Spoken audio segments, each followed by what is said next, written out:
Hello friends, and welcome to today's episode. Twins can be fun and trouble at the same time. If they don't want to work together, you'll have your hands full trying to get two of them to move in the same direction. That was shown by this story from 2011. This mom of twins Chris and Zach, who were 18 months old at the time, had nap time down to a science.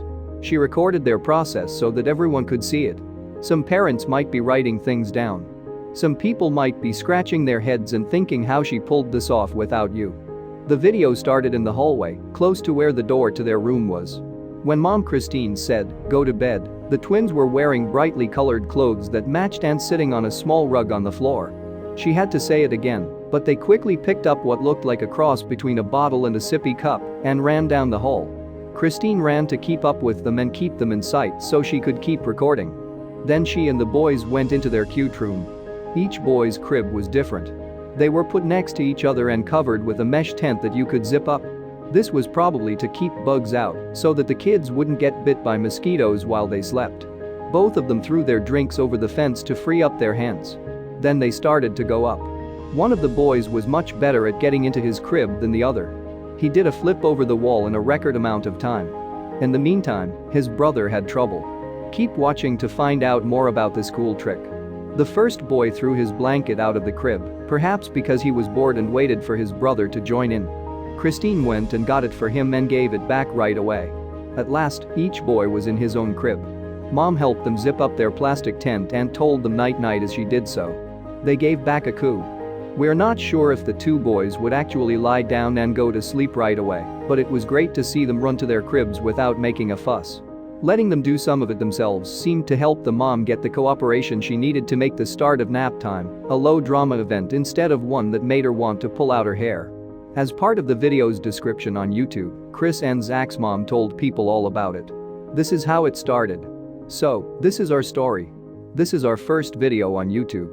I made this movie for family who lives far away so they could see how the family was growing and getting pretty sporty at a young age. They never learned how to do this from us. I told Zach and Chris, who are twins, to go to bed one day, and they did. They ran to bed and jumped right in. I was shocked, but they do it all the time now. This is their best time of the day because they get to parkour into their beds together and see who gets there first. In this video, they are 1.5 years old. The crib tents are there to keep them safe if they wake up while we are sleeping. They tend to quietly climb out and try to go places that could be dangerous for them. They also keep bugs out of the cribs, just in case. Yes, we do brush their teeth after they go to sleep. Our dentist told us this was a great idea. Even though the video was cute and funny, it also made a very important point about how important it is to have a bedtime schedule for young children.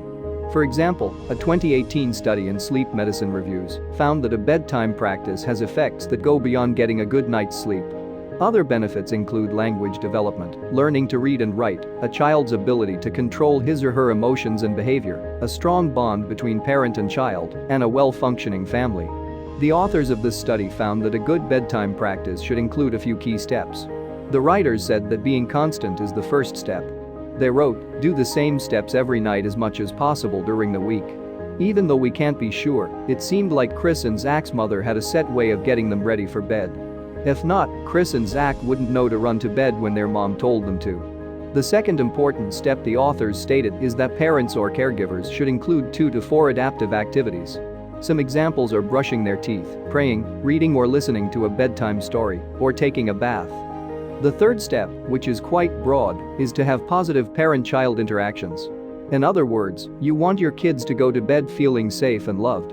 Maybe your kids like to hug or be rocked before bed, for instance. But the fourth rule says that none of these things should go on for too long. The whole process of getting ready for bed shouldn't take more than 30 to 40 minutes. This rule was followed by Chris and Zach's mom for sure. She put her kids to bed in a little more than a minute. Lastly, the researchers said that parents should keep their kids from doing maladaptive activities before bed. Maladaptive tasks are basically anything that could keep your kids from sleeping. That means you can't watch TV or play video games right before bed. But Webm's parenting guide, Grow, says there are no hard and fast rules for sleep. Everyone needs different amounts of sleep. Your child is unique. If your plan is working, it's probably best for you to keep doing it. And it seemed like that was the case with Zach and Chris. Even though their night routine was short and not very typical, Their mom had every reason to keep it, as long as it worked for the whole family. Plus, it was so cute to watch these two little kids run to bed. And if you liked this video, which you can watch, Zach and Chris got into bed even faster in part 2. That's it for today, friends. Please let us know what you think about this story. Thank you for watching, and we'll see you soon for more amazing stories.